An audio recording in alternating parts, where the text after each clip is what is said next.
Neel and అదేవిధంగా ఎన్టీఆర్, ప్రశాంత్ నీల్ మరియు ఎన్టీఆర్ చేసిన మూవీ ఎన్టీఆర్ 31. ఈ సినిమాకి సంబంధించి ఈరోజు ఫస్ట్ డే షూట్ అయితే జరిగింది. అందులో 1500 మంది నుంచి 1700 మంది వరకు జూనియర్ ఆర్టిస్ట్ని తీసుకొని ఒక షూట్ని అయితే సీన్ స్టార్ట్ చేయడం జరిగింది. సో ఇలాంటి అఫీషియల్గా వాళ్ళే అనౌన్స్ చేశారు. ఇంకేది బయట నమ్మకండి అంటున్నారు. సో ఏంటి ఆ సీన్ ఏంటి అసలు ఏమర్థం? ఖచ్చితంగా ఒక మాస్ సెటప్తో ప్రశాంత్ నీల్ గారు అయితే ఎన్టీఆర్ 31 సినిమాని స్టార్ట్ చేయడం జరిగిందనమాట. సో మైత్రి మూవీ మేకర్స్ వాళ్ళు ఎంతకైనా సరే ఖర్చుకు వెనకాడకుండా ఈ సినిమాని అయితే నిర్మించడానికి రెడీగా ఉన్నారని చెప్పాలి ఖచ్చితంగా. సో మరి ఈ రోజు అఫీషియల్గా షూటింగ్ స్టార్ట్ చేసి చాలా గ్రాండ్ క్యాన్వాస్లో అయితే ఒక సెట్లో అయితే ఆయన స్టార్ట్ చేశారనమాట. ఆయన బ్యాక్ షాట్ నుంచి వస్తున్న ఫోటో ఈరోజు ఇంటర్నెట్ మొత్తం కూడా వైరల్ అవుతుందని చెప్పాలి. ఎందుకంటే ఎన్టీఆర్ 31 కోసం ఎన్టీఆర్ అభిమానులనే కాదు, యావత్ తెలుగు సినిమా అభిమానులందరూ కూడా చాలా బాగా, ఎందుకంటే ప్రశాంత్ నీల్ గారు అంత మార్క్ వేసుకున్నారు.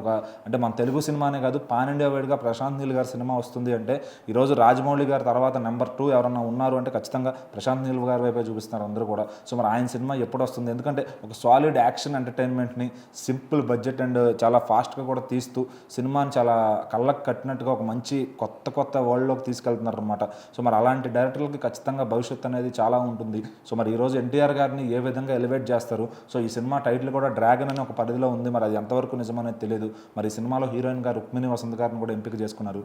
సో మరి ఈ కాంబినేషన్ కోసం ఎప్పటి నుంచో ఎన్టీఆర్ గారి ఫ్యాన్స్ అయితే వెయిట్ చేస్తున్నారు. సో మరి ఆ రోజు రానే వచ్చింది. మరి దీనికి ఆల్రెడీ రవి బస్రర్ గారు మ్యూజిక్ సెటప్ కూడా కొంచెం చేసి పెట్టేశారు ఆల్రెడీ. సో మరి దీని నుంచి నెక్స్ట్ ఏదైనా అఫీషియల్గా అప్డేట్ వస్తే కనుక ఖచ్చితంగా అందులో మ్యూజిక్ కూడా ఉంటుంది. గ్లిమ్స్ కానీ ఏదైనా వచ్చినా కానీ, ఫస్ట్ లుక్ వచ్చినా కానీ ఆల్రెడీ వీళ్ళు ఆ రూమ్ మొత్తాన్ని, రవి బస్రర్ గారి రూమ్ని ఎన్టీఆర్ గారు ఈయన వెళ్ళి పరిశీలించడం జరిగింది. సో ఆయన మ్యూజిక్ సెటప్ చూస్తే కనుక మైండ్ బ్లోయింగ్ అన్నట్టుంటుంది. ఎందుకంటే మన వాళ్ళలా కాకుండా డిఫరెంట్ మ్యూజిక్ సెటప్ పెట్టుకున్నారు బెంగళూరులో. సో మరి అలాంటి మ్యూజిక్ డైరెక్టర్ నుంచి మరి ఈయన ఇంకెంత విధంగా తీసుకుంటారు? ఇప్పటికే మనం ఈయన నుంచి సలార్ కానీ, కేజీఎఫ్ అవుట్పుట్ కానీ మొత్తం చూసాం. మరి ఇప్పుడు ఎన్టీఆర్ గారిని ఎలా ఎలివేట్ చేయబోతున్నారు? ఆయనకి లైఫ్ టైం ఎలివేషన్స్ ఇవ్వబోతున్నారా? సో మరి ఇక్కడ సెటప్ చూస్తుంటేనే అర్థమవుతుంది ఎంత గ్రాండ్గా చేస్తున్నారు. సో మరి అంతమందిలో ఒక ఫైర్ సెటప్ పెట్టి మొత్తం చేస్తున్నారంటే ఖచ్చితంగా మరి నీల్ గారికి ఉండే ఒక ఆ విజన్ ఏదైతే ఉంటుందో దాన్ని చక్కగా పోర్ట్రే చేయబోతున్నారని అర్థమవుతుంది. సో మరి ఎన్టీఆర్ ఫ్యాన్స్కి ఈ సినిమా అనేది ఎప్పుడు వచ్చినా కానీ అదొక పండగనే చెప్పాలి ఖచ్చితంగా. సో మరి చూద్దాం ఈ సినిమా ఎప్పటికి పూర్తవుతుంది, ఎప్పటికి రిలీజ్ అవుతుందని.